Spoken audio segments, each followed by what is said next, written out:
A primeira coisa, que é a construção da biblioteca, né, que eu estava falando, e eu falei lá anteriormente, existe uma limitação dessa técnica de sequenciamento, que é o quê? O nosso genoma não tem 3 bilhões de pares de base. A gente não consegue, com essa técnica, sequenciar os 3 bilhões inteiros. Assim, a gente precisa quebrar esse DNA em vários pedacinhos menores, de, em média, 150 pares de base. E aí você precisa fragmentar esse DNA. Então, como é que você vai fazer? Você vai quebrar esse DNA em vários pedacinhos, tá vendo? E o equipamento vai sequenciar cada um desses pedacinhos pequenos. Isso tudo você faz adicionando enzimas, né, dentro do tubinho, quando você está fazendo esse sequenciamento lá na bancada, adicionando os reagentes, tampão, todos eles vão atuar fazendo a quebra desse DNA, certo? E aí, quando você sequencia, você não faz só um paciente por vez. Você junta vários e sequencia todo mundo junto. Aí você pensa, vixe, Roberta, como é que eu vou saber de quem é cada amostra ali, né? Para liberar um exame de sequenciamento, por exemplo. Porque existem sequências de DNA chamadas adaptadores ou marcadores que são adicionados nesse DNA que você está estudando. Então, eu adiciono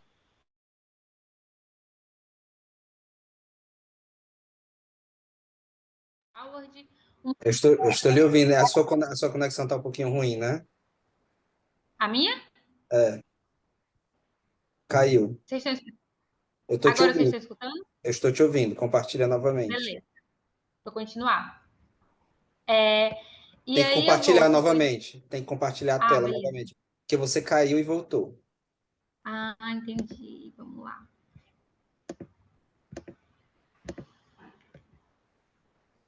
Tá vendo? Estou sim, estou sim. Perfeito, excelente. Continuando, né? Quando eu vou fazer esse exame lá na bancada, começar esse exame, eu não faço um paciente por vez. Eu faço vários pacientes juntos, no mesmo tubinho. Eles vão juntos para o equipamento. E aí a gente fica, poxa, então como é que eu vou saber quem é quem? Como é que eu vou liberar o exame de vários pacientes juntos? Porque dentro da técnica você adiciona sequências de DNA para cada paciente lá naquele DNA dele. Na própria técnica você adiciona essas sequências. Por exemplo, eu adiciono uma sequência de DNA X para a paciente Roberta, uma sequência de DNA Y para o paciente Howard, uma sequência de DNA Z para o paciente Humberto. E essa sequência se liga no nosso DNA. Ela vai se ligar no DNA da Roberta, do Howard e do Humberto. Para quê? Para eu conseguir identificar cada um deles, porque essas sequências são todas diferentes. Já que todo mundo vai junto para dentro do equipamento. Eu preciso diferenciar esses pacientes, certo? E aí você vai ter fragmentos da amostra da Roberta, fragmentos da amostra do Howard, fragmentos da amostra do Humberto, por exemplo. E aí vai, eu tô com esses fragmentos lá, eu tenho só um e eu preciso fazer o quê? Replicar esse fragmento. Por quê? A técnica de sequenciamento ela é baseada em detecção de fluorescência. Essas bases elas florescem, né? E aí o equipamento tem uma câmera que vai fotografar essa fluorescência. Se tiver uma fluorescência baixinha, vai ser mais difícil para o equipamento detectar. Então eu tenho que replicar esse DNA, essa sequência de DNA que tem ali a mutação que eu estou estudando. Para quê? Para emitir uma fluorescência bem maior e o equipamento conseguir fotografar de maneira correta. Só para isso, eu vou replicar esse material para ele emitir uma fluorescência mais alta e ser mais fácil para o equipamento detectar. Esse é o processo de amplificação que a gente tem dentro do sequenciamento. Depois que eu preparei lá na bancada, né, coloquei lá aquela sequência de DNA para identificar cada um dos pacientes, porque todos eles estão juntos, para identificar Roberto, Howard e Humberto.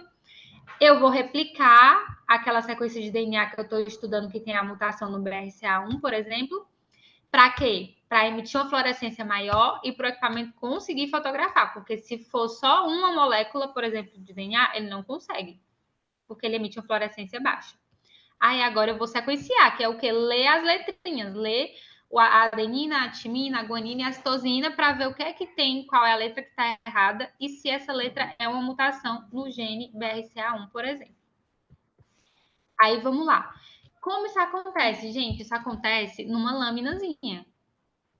tudo quem já trabalhou em laboratório aqui sabe que a gente faz tudo em tubo, em meio aquoso, no líquido. O sequenciamento não, é uma laminazinha, porque eu não tô com ela aqui, ela tá lá na minha sala, né, na universidade. Mas é igual a essa da foto. A molécula de DNA, ela fica em pé nessa lâmina. Ela realmente se liga nessa lâmina. Como é que ela se liga, Roberta? Porque tem outra sequência de DNA na lâmina que vai se ligar à sequência do seu paciente. E ela fica em pezinha. E vai acontecer o que a gente chama de sequenciamento, amplificação em ponte. Ela vai ficar em pé, aí ela vai se ligar, formando uma ponte dentro dessa lâmina para começar a ler esse DNA, certo?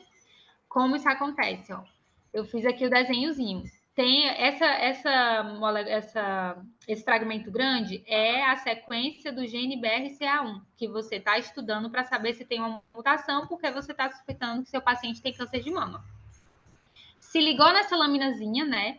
Esses fragmentos menores são os fragmentos de DNA que estão nessa lâmina para conseguir se ligar no fragmento do seu paciente.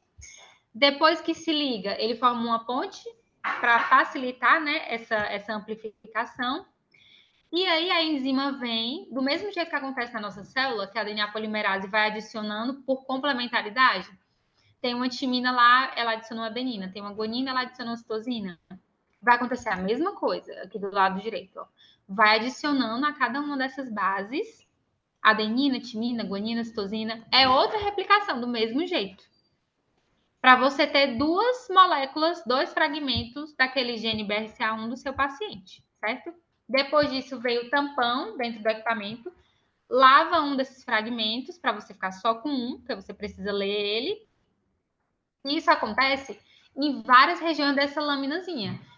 A gente não consegue ver, claro, né? Porque é microscópico. Então, acontece em várias regiões. Você tem vários desses fragmentos, cada um desses clusters que eu estou mostrando aí, são vários fragmentos, todos idênticos, do gene BRCA1 do seu paciente que você está investigando, que está com suspeito de câncer de mama, por exemplo.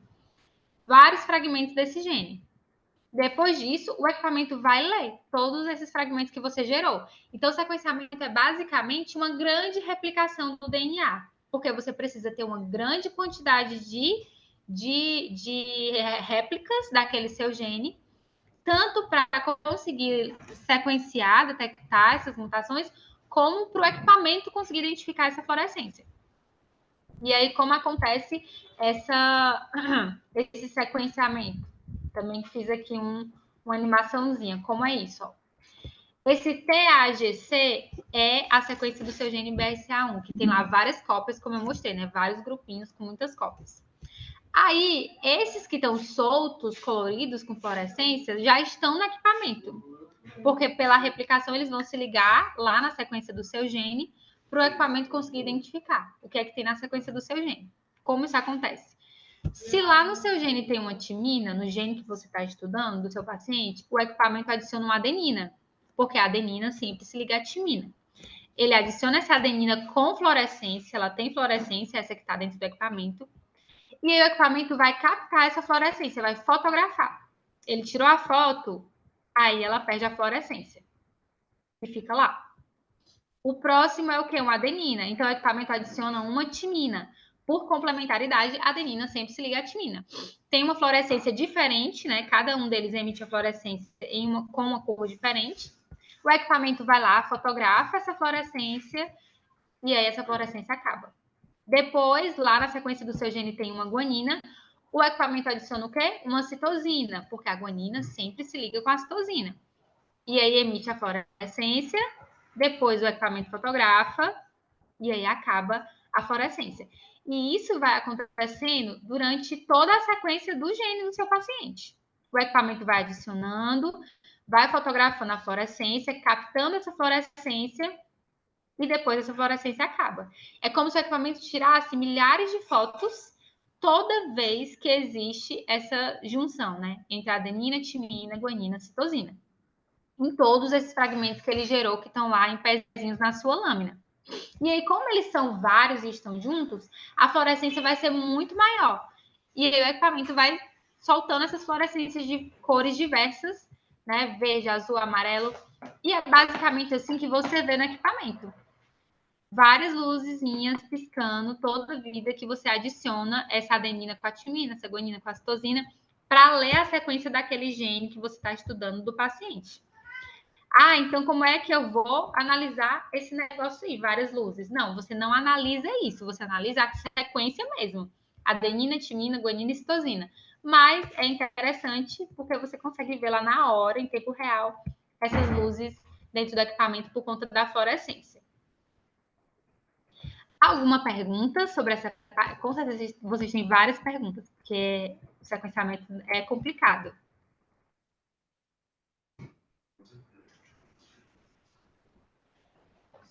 Posso continuar? Pode sim. Continuar. Depois disso, eu vou para quê? Análise de dados, que eu não vou analisar os pontinhos fluorescentes. Isso aqui é só para eu ter uma noção do que está acontecendo lá dentro do equipamento com as minhas amostras. Como é feita a análise de dados? Para eu saber que naquela sequência do gene BRCA1 tem uma mutação, porque a minha paciente, né, tem suspeita de câncer de mama, eu preciso saber o que é o normal. E para saber o que é normal, eu preciso ter um genoma de referência. Lembra quando eu falei, né? A gente tem um genoma humano publicado desde 2001. Então, para saber se o meu gene BRCA1 tem uma mutação, eu vou alinhar ele com o genoma humano que está nos bancos de dados. Então, a primeira etapa da análise de dados do sequenciamento é isso. Pego lá o meu gene BRCA1, alinho ele com o BRCA1 do genoma humano de referência que foi publicado nos bancos de dados. E aí, quando eu coloco os dois juntos, eu vou saber, poxa, ali era para ter uma adenina, porque o genoma humano normal tem uma adenina. Mas no meu gene do meu paciente, da minha paciente, tem uma guanina. Tá errado, né? Era para ter uma adenina. Será que isso é uma mutação? Ainda, você não tem como afirmar ainda, mas você tem como dizer que está diferente. E aí você vai investigar se ela é uma mutação ou não. Que é o que a gente chama de chamada de variantes. Só um minutinho. Pessoal, pode falar só mais baixo, por favor. E aí a gente vai para a chamada de variantes, que é o quê? Saber o que é que tem diferente do seu genoma de referência, né? Eu botei como exemplo aí um SNP, que é um polimorfismo, que não é uma mutação diretamente relacionada a alguma doença, mas que é diferente do que tem no genoma de referência. A gente chama de chamada de variante. Você vai chamar aquela variante de diferente, mas ela ainda não, você não pode afirmar ainda que ela é uma mutação. E aí a gente tem muitos softwares disponíveis e gratuitos para você fazer isso. Não necessariamente é pago. Então, se vocês já quiserem brincar de investigar alguma sequência para saber o que ela tem diferente do genoma de referência, vocês conseguem acessar gratuitamente. O IGV é um exemplo. Ele traz todo o alinhamento, e eu vou mostrar para vocês como é a foto do alinhamento, mostrando o genoma de referência e o genoma da sua paciente, né? Se tem alguma base diferente ou não. Ele é gratuito, você faz download e já usa. O NextGene também tem uma versão gratuita, mas tem a versão paga. A gratuita está disponível, dá para baixar e usar também. E o GATK. Então, são 3 exemplos de softwares que a gente pode baixar. E se você tiver um arquivo de sequenciamento de paciente, você já pode brincar para ver uma base diferente que pode ser uma mutação, né? Quando você compara com o genoma de referência. Aqui é um exemplo de como fica no software. Esse é um paciente nosso, da minha pesquisa, e cada linhazinha verde dessa é uma cópia do BRCA1, por exemplo. No meu caso era outro gene. Mas cada linha dessa é uma cópia. Então, como eu falei, o sequenciamento é baseado em uma grande replicação. Então, eu tenho várias cópias desse mesmo gene, e aí eu vou ver se essas bases estão diferentes ou não. Embaixo tem as letrinhas que são do genoma de referência, tá vendo? Ó, GT, GC. Isso aqui é o correto, é o genoma normal. Aí era para ter uma timina nesse lugar que eu coloquei o quadradinho vermelho. E, na verdade, tem uma citosina e várias cópias do gene do meu paciente, que é a chamada de variante. E eu já me pergunto se isso pode ser uma mutação ou não. Quando tem esse asterisco, é porque muda o aminoácido, que é pior, né? Porque se a mutação muda o aminoácido, ela pode interferir na função da proteína. A proteína pode mudar de função, pode perder a função, a proteína pode nem ser finalizada. Então, as mutações podem gerar quando elas geram essa alteração no aminoácido e mudança na proteína, é pior ainda, né? E aí eu vi que eu tinha várias citosinas quando eu deveria ter uma titimina, e a gente prossegue com essa amostra desse paciente para investigar se ela é uma mutação ou não. Então, o sequenciamento é basicamente esse mundo de letrinhas. E você tem todas essas letras, adenina, timina, guanina e citosina, para investigar qual delas está diferente do genoma de referência. Mas como é que eu vou validar quais delas importam para eu pular do sequenciamento para uma medicina de precisão, para uma medicina personalizada? Já que eu tenho um mundo de letras, um mundo de possibilidades. E aí a gente vai começar a entrar nessa seara, nessa parte de como validar o que é que importa para o seu paciente. O que importa para aplicar a medicina personalizada para o seu paciente, para levar essa mutação para a clínica. Alguém tem perguntas? Por aqui tudo certo. Então vamos lá. O NGS dá muito trabalho fazer todo esse sequenciamento, está imerso nesse mundo de letrinhas, mas a gente evoluiu muito na análise desses dados para levar esse resultado para a clínica aplicando a medicina personalizada. Então, eu coloquei aí 2 artigos, que o Howard pode mandar no grupo também, né? Que são os guidelines, né? É o procedimento operacional padrão, é o procedimento para você analisar esses dados, esses resultados e levar esse resultado para a clínica. Como levar esse resultado para a clínica? Como aplicar esse resultado no dia a dia para os meus pacientes? Então, eles te dão um passo a passo de como pegar essa mutação e analisar ela para garantir que ela é uma mutação que está envolvida com o câncer do paciente ou não, que está envolvida com o surgimento do câncer ou com a progressão do câncer daquele paciente. O Howard pode mandar, né? E também fica aí a dica para uma reunião posterior, que eu tenho, né? O Howard sabe que eu tenho uma aula só sobre essa análise, esse passo a passo de como analisar essa mutação. E essa parte ela é chamada de anotação e significado da variante, que é justamente você dar significado àquela mutação, dizer o que ela significa na prática clínica do seu paciente, né? Aí, dentro desse procedimento, né, desses guidelines, tem outros bancos de dados que você vai ter que ficar utilizando para validar essa mutação. O DBSNP é um exemplo, que você vai lá, coloca a mutação quando ela é um polimorfismo, ou seja, quando ela já é uma mutação recorrente naquela população. Você coloca lá e ele vai te dizer quais as implicações clínicas desse polimorfismo, se ele já é associado ao aumento de risco para algum tipo de doença, para algum tipo de câncer, qual a frequência daquele polimorfismo na população, qual a frequência de alteração daquela base, tantas vezes é uma adenina, tantas vezes é uma timina, naquele ponto que aconteceu, né, a alteração no seu paciente. Ele traz diversas informações. Um mundo de possibilidades que você pode consultar. Aqui é um exemplo. O polimorfismo, ele tem esse código RS, sempre RS antes, para identificar que ele é um polimorfismo. E aí ele traz, esse polimorfismo aconteceu no organismo Homo sapiens, na posição específica do cromossomo 6. É uma troca de guanina por adenina, ou seja, eu deveria ter uma guanina naquele lugar, mas no meu paciente tem uma adenina.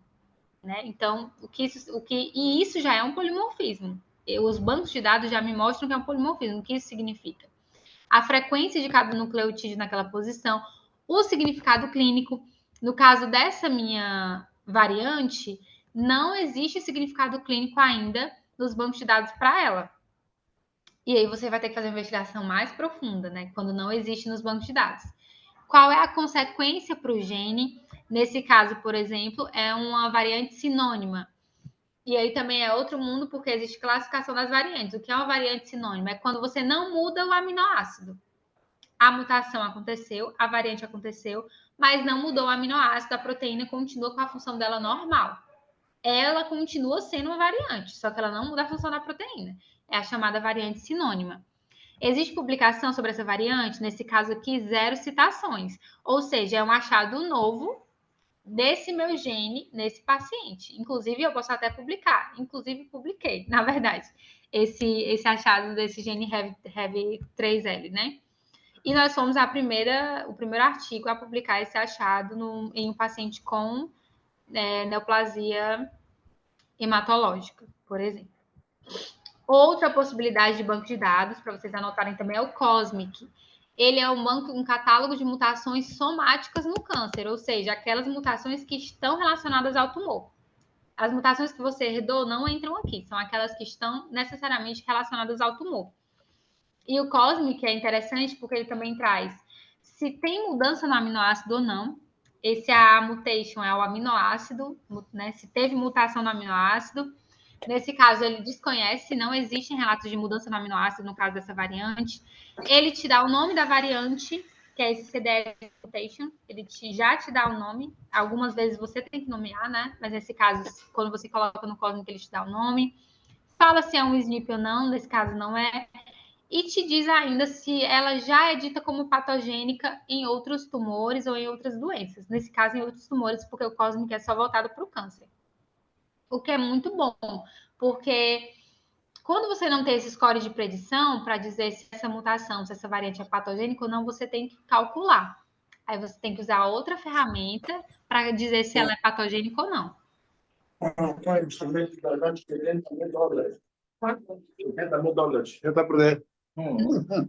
Não estou escutando. Desliguei o áudio, pode continuar. Alguma pergunta sobre. Eu trouxe os softwares e os bancos de dados para vocês anotarem e explorar mesmo, mas a nível de conhecimento, né? Para vocês terem acesso. Porque não tem como a gente se aprofundar neles, porque cada um deles é um mundo de coisas. Mas vocês têm alguma dúvida sobre essa parte? Eu acredito que é um mundo tão novo, minha amiga, que é muito expositivo mesmo. É muito bem de exploração, de primeiro contato, viu? Isso. E aí, depois que eu vou nesses bancos e vejo, né, vou explorar mesmo essa mutação que eu encontrei no BRCA1 da minha paciente, eu vou para o que a gente chama do mapeamento genético, né? Na verdade, eu fiz um mapeamento e agora eu vou de fato para a clínica. Como que é isso? E aí eu trouxe alguns exemplos. O caso da Angelina Jolie, por exemplo, tudo começou com um sequenciamento de DNA. Né? E o caso da Angelina Jolie, ele ficou muito conhecido porque ele deu início praticamente a essa era da medicina personalizada. O que foi que aconteceu com a Angelina? Ela tinha mutação no BRCA1, que é o gene, né, que aumenta em até 80% o risco de câncer de mama. E quando ela detectou essa mutação, a mãe dela teve câncer de mama, a avó dela teve câncer no ovário, a tia dela teve câncer de mama, e a decisão do médico, que ele indicou para a paciente, foi fazer uma mastectomia bilateral.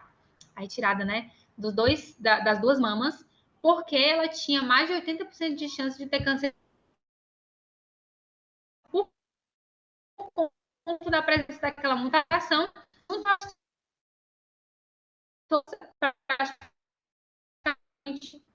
Mulher histórico de mama, ou câncer no colo, ou câncer de ovário.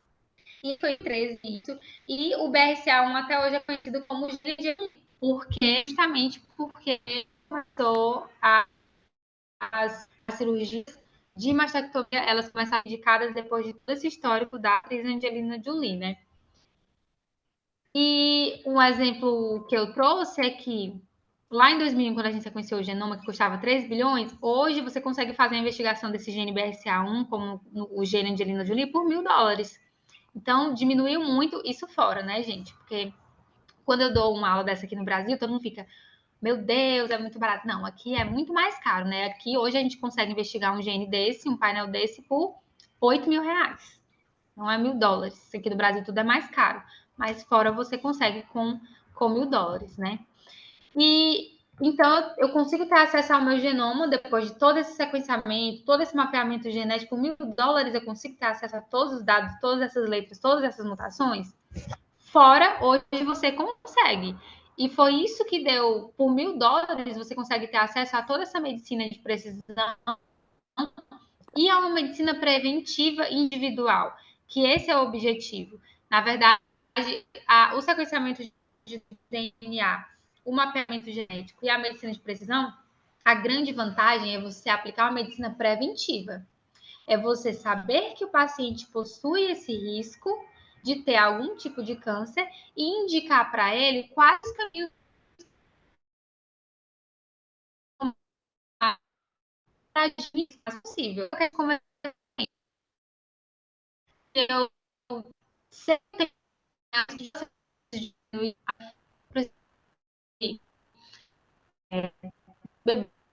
destiladas, eu tenho Minha muitas amiga, se pessoas você puder desligar a resolvendo. câmera, Se eu sei que eu tenho uma mutação no BCA1 no gene Angelina Jolie, eu sei que eu tenho um aumento de chance de ter câncer de mama.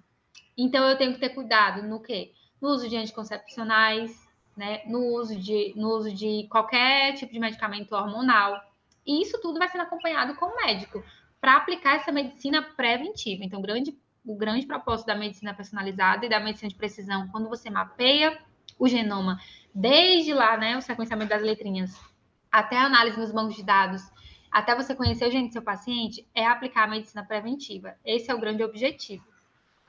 Aqui é um exemplo para vocês na prática do que é de sequenciamento de genoma por $1.000, um pouco mais, no caso aí, reais, né? R$ 1.200, R$ 500, por exemplo.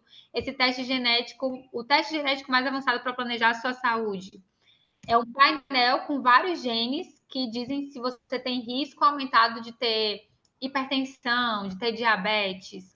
Esse teste genético para explorar suas origens é um teste de ancestralidade, que foi o que o Howard fez. Então, hoje, isso está sendo muito vendido. À torta e à direita por várias empresas. Você coloca no Google teste de ancestralidade, tem milhares de empresas vendendo. Não necessariamente você precisa fazer esse teste, é o que a gente conversou.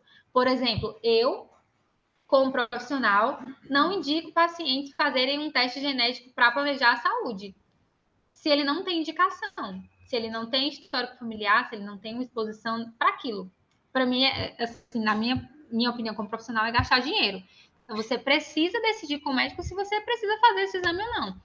Tanto é que isso foi uma discussão quando a gente começou a startup, porque esses exames vendem muito. Quando as pessoas veem, nossa, R$ 1.200 para eu saber se eu posso ter mais chance de ter hipertensão, diabetes, as pessoas pagam. E vem resultados que elas não vão saber analisar. E resultados, como eu falei, que não necessariamente refletem a realidade. E aí a gente estava discutindo, a gente vai oferecer. É o tipo de exame que mais vende. E eu falei, não, a gente não vai oferecer. Porque profissionalmente eu não acho que seja honesto com o indivíduo, o paciente fazer um exame assim, se ele não tem uma indicação, se no histórico familiar, no histórico de vida dele, não, né, a gente não vê essa indicação. Então, hoje na startup, a gente oferece exames mais personalizados, exames específicos, né? Se você é um paciente que está com suspeita de algum tipo de tumor sólido ou de alguma neoplasia hematológica, a gente vai customizar um painel específico para dizer se você tem uma mutação naqueles genes que estão relacionados a esse tipo de câncer ou não.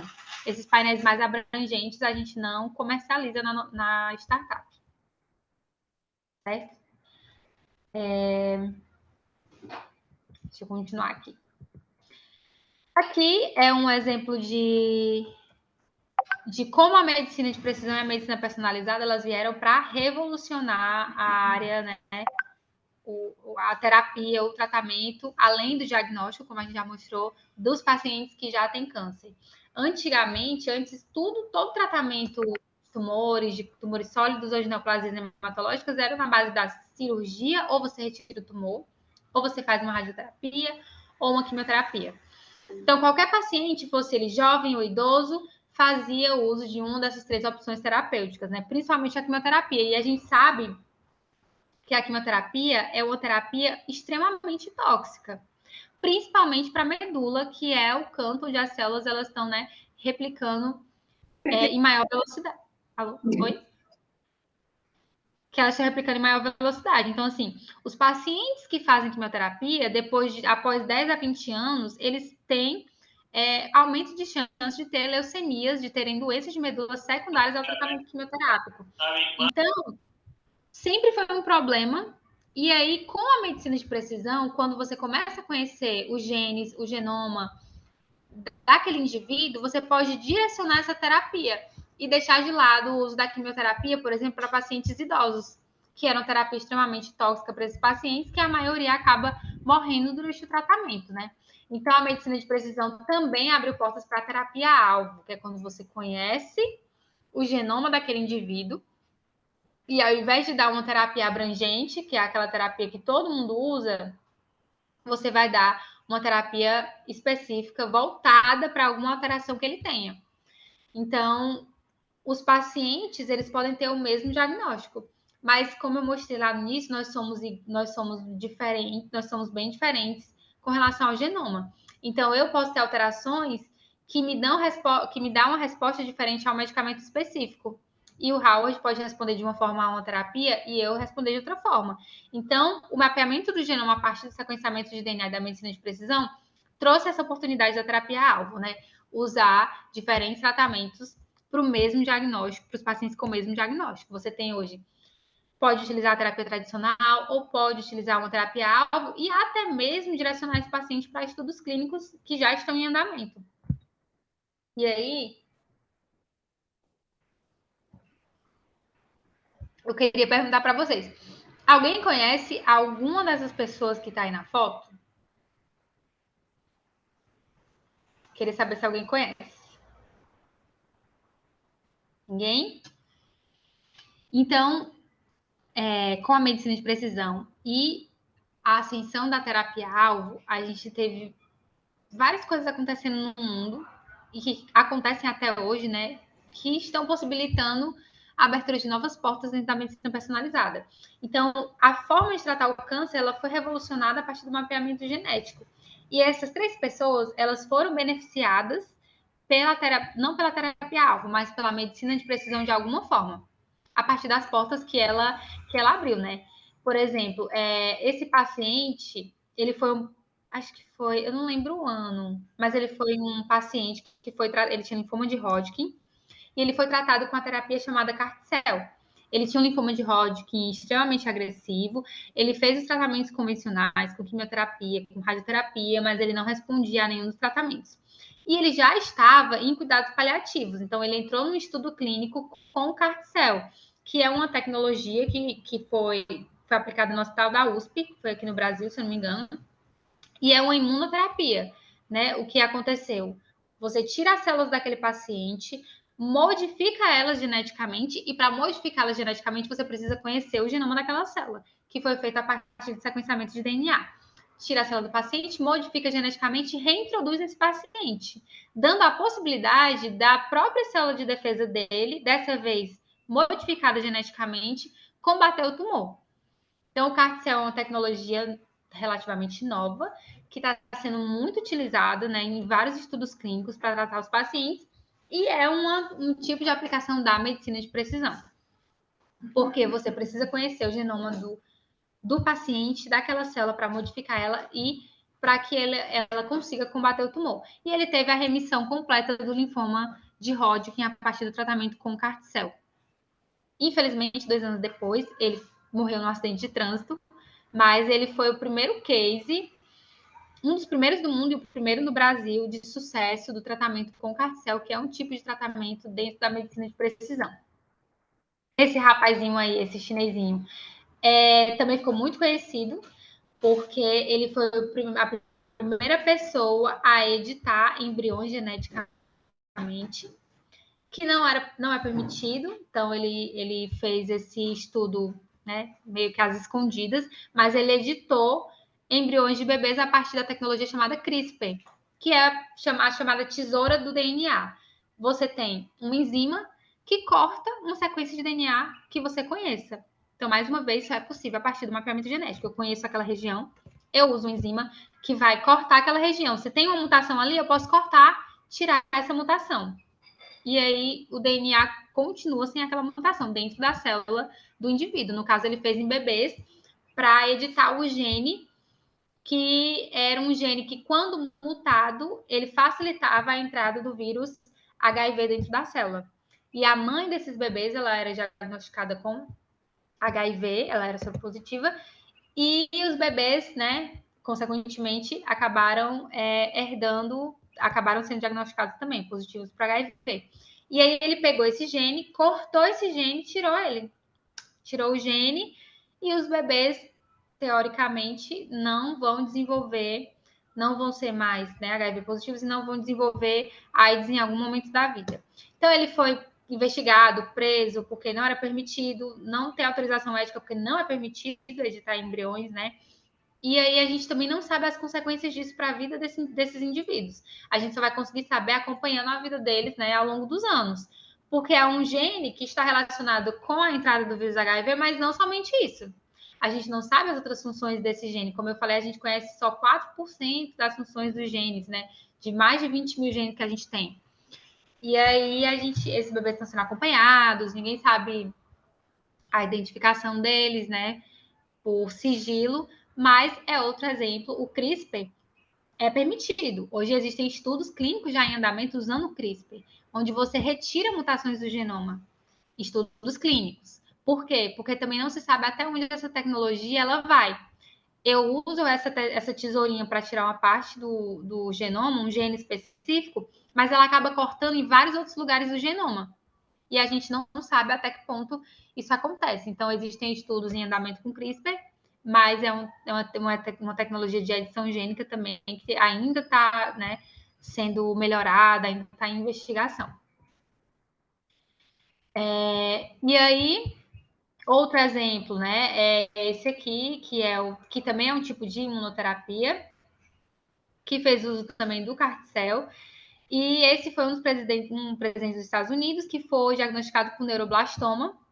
Ele também já estava em cuidados paliativos, né, por conta do neuroblastoma, mas ele também fez uso da imunoterapia quando você modifica a célula para a célula de defesa do próprio indivíduo para ela combater o tumor, e ele entrou em remissão completa. Então, o mapeamento genético abriu todas essas portas e a medicina de precisão abriu todas essas portas para melhorar o tratamento dos pacientes com câncer, com as terapias-alvo, com as imunoterapias, com a CRISPR, que é uma tecnologia que tem um potencial enorme e que já está sendo utilizada. Isso tudo é medicina de precisão. Imunoterapia, carticel, tudo isso. Porque você conhece o genoma do indivíduo e você trabalha com ele de forma personalizada. Não é o mesmo tratamento para vários indivíduos. Eu estou trabalhando dentro da célula do paciente. No caso da imunoterapia, por exemplo, eu retiro as células do próprio paciente, edito aquela célula e reintroduzo no indivíduo, né? Eu não estou fazendo como a quimioterapia, que é um tratamento abrangente, que era utilizado para todos os pacientes de todas as idades. E eu trouxe para vocês só alguns cases para finalizar, que é a vida real, né? Que são pacientes nossos. Esse aqui é um exemplo de um paciente que a gente fez um painel para neoplasias mieloides. É um painel que estuda a presença de mutações em 53 genes. Todos eles, de alguma forma, relacionados a neoplasias mieloides. Esse paciente, especificamente, ele teve 3 mutações, como vocês estão vendo aí, no mesmo gene, no P53, TP53. E o TP53 é muito conhecido como o gene guardião do genoma, porque ele está envolvido com diversos processos celulares. Morte celular, reparo do DNA, diferenciação celular. E por ser um gene guardião do genoma, qualquer mutação no TP53 já é uma mutação preocupante. Você já olha e, opa, tem que prestar mais atenção nesse paciente, porque é o gene mais mutado em todos os tipos de câncer. E recentemente a gente publicou um artigo que mostrava que quando você tem mais de uma mutação nesse gene, no TP53, você é um paciente que vive muito menos. Quando você tem uma neoplasia de medula, tem mais de uma mutação no TP53, você tem uma sobrevida muito menor do que um paciente que tem só uma mutação. E esse paciente tinha 3 mutações, com 68 anos. Então, assim que a gente teve o resultado desse exame de sequenciamento, a gente encaminhou ele para transplante de medula, porque a gente sabia que a sobrevida dele seria de 4 a 5 meses, com 3 mutações do P53. Então, foi um paciente que foi para transplante, outra forma de medicina de precisão, porque eu conheci o genoma do meu paciente, depois de sequenciar, vi que ele tinha 3 mutações e a gente encaminhou ele para transplante. Outro exemplo é essa paciente que tinha 2 mutações no gene CBP-alfa, que é um gene que é um fator de transcrição que regula a ativação de outros genes, com mudança na proteína. Então, aquela mutação mudou o aminoácido e, consequentemente, também vai mudar a função daquela proteína. A partir disso, a gente tomou outro tipo de decisão terapêutica para a paciente, que ia fazer quimioterapia, porque ela tinha 41 anos, mas a gente conseguiu encaminhar ela para um estudo clínico com mutações no CBP-alfa, né? E aí ela fez o tratamento no estudo clínico com uma terapia-alvo também. Esse caso é um dos maiores casos de sucesso que a gente teve no nosso grupo, mas também, infelizmente, esse paciente acabou falecendo mês passado.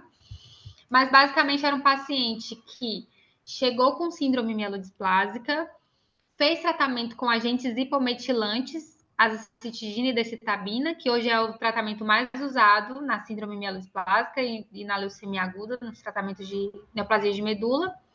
Só que ele chegou a ter uma hemoglobina de 2, né? A gente sabe que a hemoglobina normal é de até 16, de 16, 14 a 16. E ele ficou com a hemoglobina dele foi baixando, tanto que chegou a 2. A gente não sabia como ele estava respirando, como ele estava andando, quanto mais subindo escadas, que ele subiu a escada do prédio dele até o 11º andar, com hemoglobina de 2. E aí a gente não sabia mais o que fazer para tratar esse paciente, porque ele já tinha feito mais de um ano com hipometilante. Não tem outra possibilidade de terapia aprovada dentro da SMD. A gente tem estudos clínicos em andamento, mas tem só terapias meio de suporte, tem EPREX, tem transfusão. Não tinha mais o que fazer para ele. A gente decidiu, vamos fazer a citogenética, vamos fazer o cariótipo dele de novo para ver se a gente encontra alguma coisa. E aí, depois de fazer o cariótipo dele de novo, a gente encontrou uma deleção do cromossomo 5. O cromossomo 5 dele estava quebrado, ele perdeu um pedaço do cromossomo 5. E era a única alteração que ele tinha no cariótipo. Existe uma medicação chamada lenalidomida, que é uma terapia-alvo para pacientes que têm deleção do cromossomo 5. E a gente ficou super feliz quando fez esse cariótipo e viu essa alteração, porque a gente, podemos mudar de tratamento para uma terapia-alvo, que é outro exemplo da medicina de precisão, né? A gente conseguiu mudar o tratamento dele para usar lenalidomida, e a hemoglobina dele foi para 8, foi para 10, 11, chegou a 13. E ele passou uns 9 meses com essa hemoglobina estabilizada, vivendo super bem, né? Tava estável, respondendo ao tratamento. Infelizmente, como o tratamento ele não está disponível aqui no nosso Sistema Único de Saúde, foi um tratamento judicializado, a empresa deixou de fornecer e ele passou uns 2 meses sem fazer o tratamento e acabou perdendo a resposta. Né? Depois de perder a resposta, ele acabou falecendo. Mas a gente conseguiu dar uma qualidade de vida para ele com uma sobrevida de mais uns 8, 9 meses, que para a gente é um ganho enorme. Um paciente com uma neoplasia de medula viver mais quase um ano, né? Viver mais 9 meses e com qualidade de vida, porque ele estava com hemoglobina de 13, quando antes eles tinham hemoglobina de 2. Aí é só o exemplo da caixinha do medicamento, né? Da lenalidomida. Esse exemplo aqui é outro cariótipo de um paciente com deleção do 5, que também fez uso de lenalidomida. E é isso, gente. Trouxe alguns exemplos aí da nossa prática clínica lá no laboratório. Aqui ficam os meus contatos, né? O e-mail, o meu Instagram, o Instagram do laboratório, que é o Citogenômica do Câncer. A gente tem um trabalho de divulgação científica importante lá. Então, se vocês puderem seguir, a gente fala sobre fatores de risco, né? Tem várias postagens sobre produtos de cabelo, agrotóxicos, formol, uso de sinteco, que é usado para polir o chão, né, de madeira. Então, tudo isso a gente divulga lá para alertar as pessoas sobre a importância de diminuir a exposição